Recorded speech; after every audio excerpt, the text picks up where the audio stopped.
Dans notre khutbah aujourd'hui, on va parler de certains jugements relatifs à la janaza et à ce qui tourne autour. Dans un premier temps, il est légiféré de faire dire La ilaha illallah à la personne qui agonise, la personne qui est sur le point de mourir. Il est légiféré de lui faire dire et de lui faire prononcer La ilaha illallah. Car le prophète sallallahu alayhi wa sallam dit faites dire La ilaha illallah à vos mourants. Et il dit dans un autre hadith celui dont les dernières paroles seront La ilaha illallah entrera au paradis.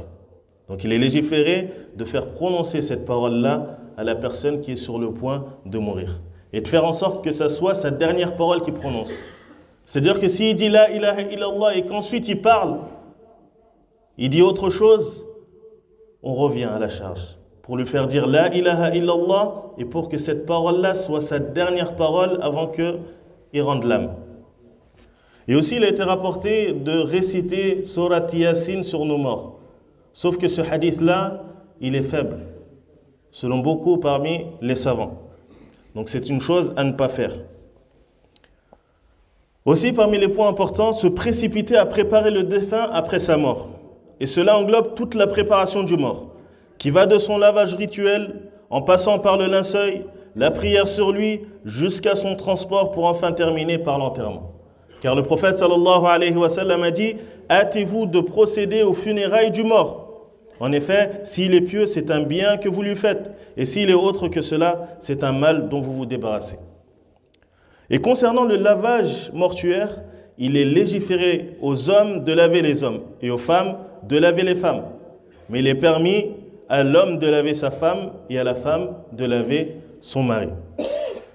Quant à la personne à qui on ne peut pas faire le lavage mortuaire à l'eau, soit parce que son corps a été brûlé ou découpé, ou parce qu'elle ne supporte pas l'eau, il est légiféré dans ces cas-là de lui faire le tayammum.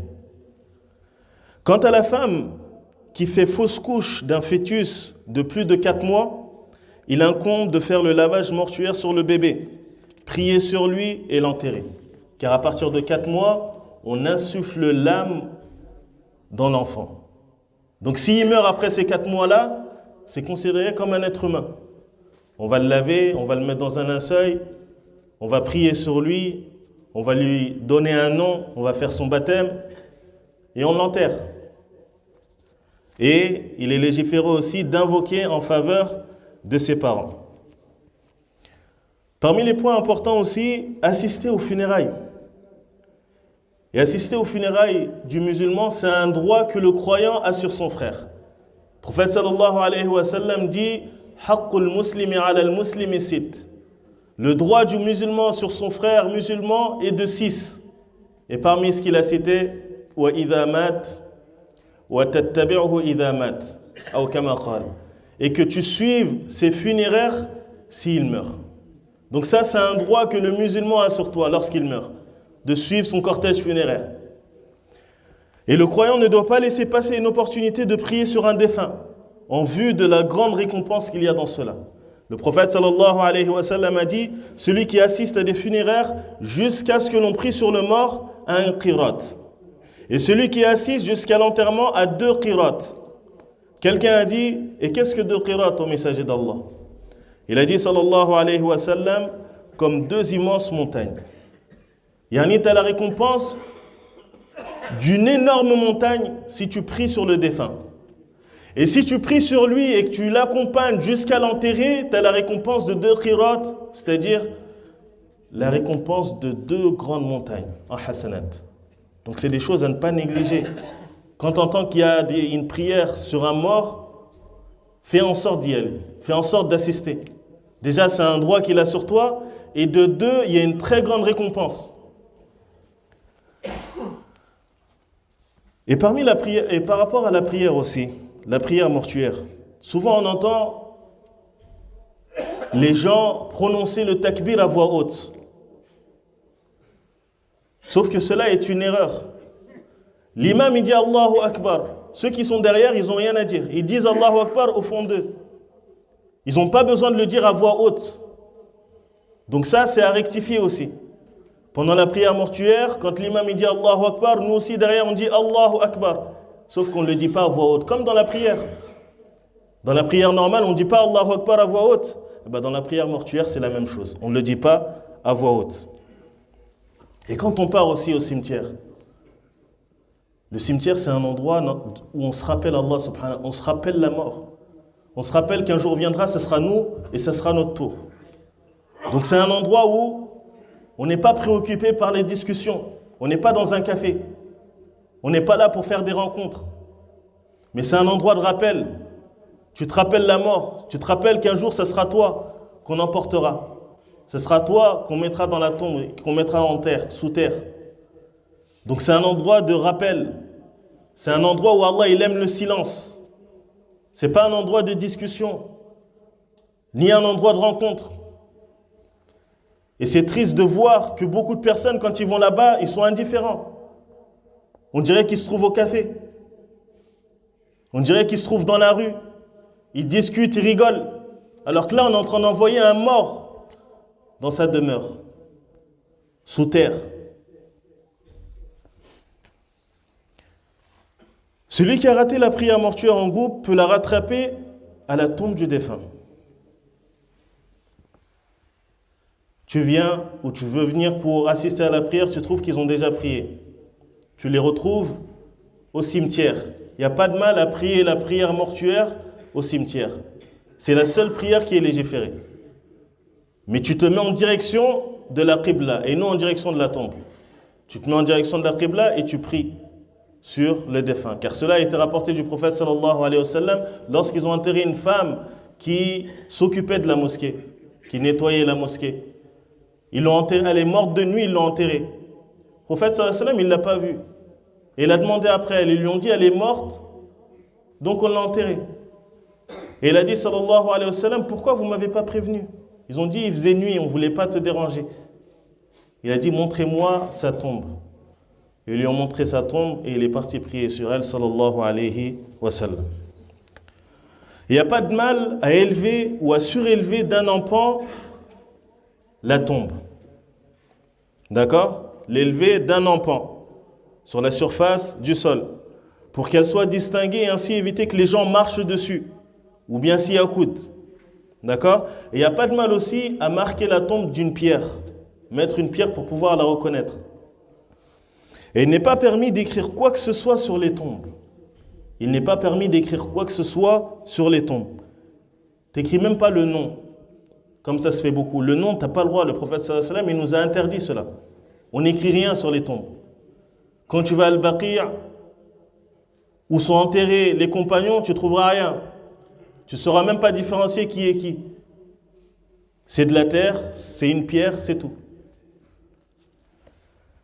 Et il nous a aussi interdit de construire sur les tombes. Il est interdit de construire sur les tombes. Ni tu construis des tombeaux, ni des monuments, ni des caveaux, car tout ça est interdit. De un, c'est interdit par le prophète sallallahu alayhi wa sallam, et de deux, ça n'a aucune utilité. Tu gaspilles de l'argent pour rien. Il n'y a rien qui va revenir au défunt. D'accord? Donc au lieu de dépenser de l'argent pour ces choses-là, pour acheter du marbre, pour faire des constructions, va faire des sadaqas avec cet argent-là, avec l'intention que la récompense parvienne aux défunts.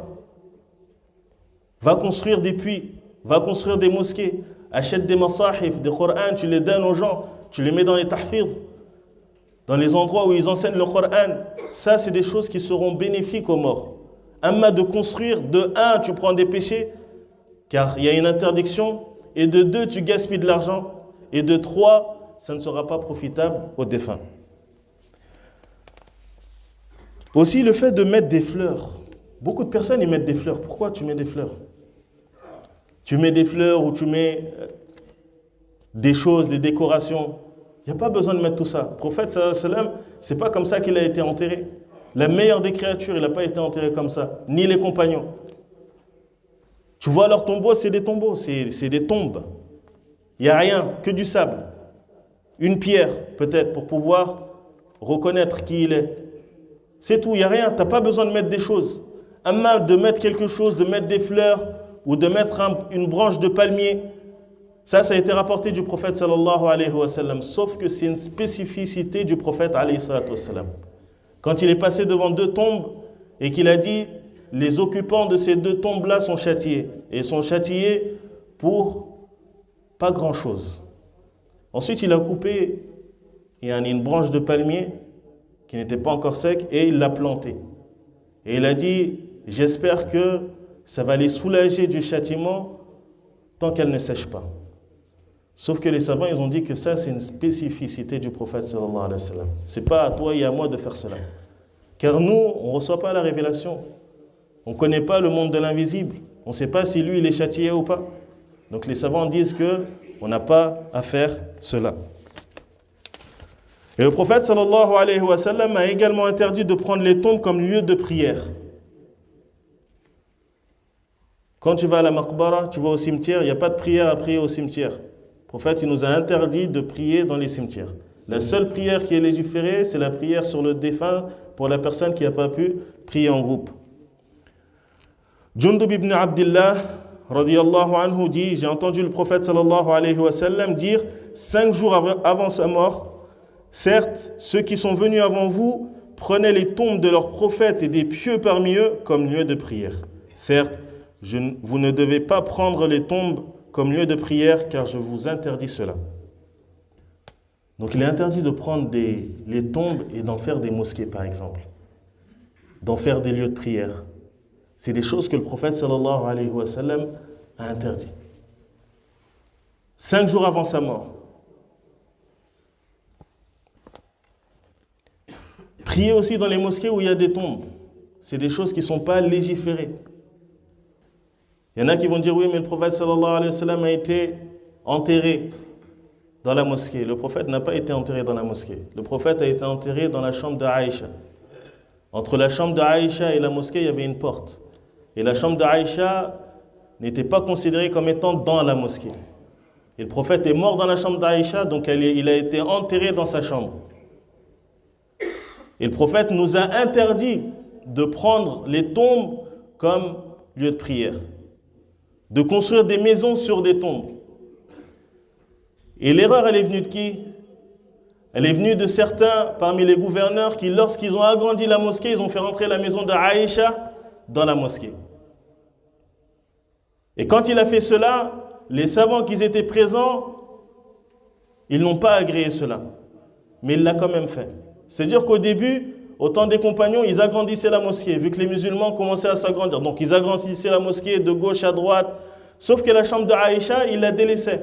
Le côté où il y avait la chambre, ils n'agrandissaient pas de ce côté-là. Les compagnons sont passés jusqu'à être venus à une époque où il y a un gouverneur qui a agrandi et qui a fait rentrer la chambre d'Aïcha dans la mosquée. Sauf que le prophète nous a interdit cela. Donc on n'a pas à prier dans les maisons, dans les mosquées où il y a des tombes. Et ça, c'est des causes qui mènent au shirk. Car certaines personnes, ils voient que cette personne-là, c'était un pieux, donc on va l'enterrer dans la mosquée. Ou bien il a été enterré dans tel endroit, donc on va construire une maison, une mosquée dessus. On va prendre de sa baraka. Donc ça commence comme ça, et les gens, ils finissent par adorer l'habitant de cette tombe-là. Donc c'est des wasa'il qui mènent au shirk. Et le prophète sallallahu alayhi wa sallam, lorsqu'il partait visiter les tombes de ses compagnons, il leur faisait dua, il demandait le pardon à Allah Azza wa Jal pour eux et il demandait la miséricorde d'Allah Azza wa Jal pour les défunts. Rien de plus. Ni il partait là-bas pour lire du Coran, ni il faisait autre chose. Et sachez que les choses profitables aux défunts après sa mort sont se précipiter de payer ses dettes. L'âme du croyant reste suspendue entre la damnation et le salut jusqu'à ce qu'il s'acquitte de ses dettes. S'il a des dettes, de se précipiter à payer les dettes qu'il a. D'accord? Exécuter aussi ses recommandations. Invoquer pour lui. Faire des aumônes pour lui. Faire le hajj et la umrah pour lui. D'accord? Amma le fait de lire du Coran. De lire du Coran, que ça soit auprès de la tombe ou à la maison, de rassembler les gens pour lire du Coran pour le défunt, tout ça c'est des choses qui ne doivent pas être faites. D'accord? Il y en a qui font ça le jour même, ou bien après 40 jours, ou bien après 1 an, à la même date de la mort de l'année prochaine, ils vont se rassembler pour lire du Coran. Tout ça, c'est des choses, ma anzalallahu biha min sultan. Il n'y a pas de dalil dessus. Et si ça serait un khayr, si ça serait un bien, le prophète sallallahu alayhi wa sallam nous l'aurait montré, car c'est une adoration. Dans certains pays même, ils appellent des qurra, des gens qui lisent le Coran, et ils les payent. Et selon ce que tu vas lui donner, il va te dire des versets. Quand tu payes un peu, il te dit des versets qui parlent de l'enfer. Quand tu le payes un peu plus, il va te parler des versets qui parlent de la miséricorde d'Allah, qui te parlent du paradis. Mahada. Ibn al-Qayyim rahimahullah ta'ala dit, faisait partie des habitudes du prophète sallallahu alayhi wa sallam de présenter ses condoléances à la famille du défunt. Mais il ne créait pas un rassemblement pour cela, ni ne lisait pour le défunt du Coran, que ce soit à sa tombe ou ailleurs, car tout cela est innovation et détestable. Et la famille du défunt n'a pas le droit de préparer un repas pour les gens, que ce soit chez eux ou à la mosquée. Ça aussi, c'est important. La famille du défunt, ils n'ont pas le droit de préparer de la nourriture. Le jour de la mort du défunt, ils n'ont pas le droit de préparer de la nourriture pour les gens. Là, déjà, ils sont préoccupés par la mort d'un être cher à eux. Pourquoi ce sera à eux de faire à manger pour que les gens y viennent manger? Et il est rapporté dans un hadith de Jarir ibn Abdullah où il dit كنا نعد الاجتماع إلى أهل الميت وصنعة الطعام بعد دفنه من النياحة. Et ça, c'est la preuve que c'est interdit. Jarir ibn Abdullah, qui est un compagnon du prophète sallallahu alayhi wa sallam, a dit: nous considérons que la réunion dans la maison de la famille du mort et la préparation du repas après son enterrement font partie de la lamentation, qui est quelque chose d'interdit. Donc ça nous montre que c'est interdit. Même si toi, tu as l'intention de faire une sadaqa pour une aumône pour le défunt. Tu le fais après, ma'alish. Mais le jour de la mort, ce n'est pas un jour où tu dois faire cela. D'accord? Bien au contraire, le prophète sallallahu alayhi wa sallam, lorsque Ja'far il est mort, il a demandé à sa famille de faire à manger et de l'envoyer à la famille de Ja'far. Pourquoi? Car ils sont préoccupés par quelque chose. Mais ce n'est pas à la famille du défunt de faire de la nourriture. Donc ce que font beaucoup de personnes, et ils croient même que c'est une sunna, c'est ça le pire. Et c'est là que tu vois la dangerosité de la bid'a. Pourquoi? Parce que la bid'a, elle vient s'imposer comme si c'était une sunna. C'est-à-dire que le jour où tu la délaisses, les gens ils vont dire tu as délaissé la sunna. Alors que ce n'est même pas sunna de base. Donc d'arrêter de faire cela. Le jour où tu as un décès dans la famille, ni tu fais à manger, ben c'est aux gens, aux voisins, à la famille de faire à manger et de te ramener à manger. Ce n'est pas à toi de faire à manger et de le ramener à la mosquée ou d'appeler les gens à la maison pour qu'ils viennent manger. Non. Ça va en contradiction avec la voix du prophète sallallahu alayhi wa sallam.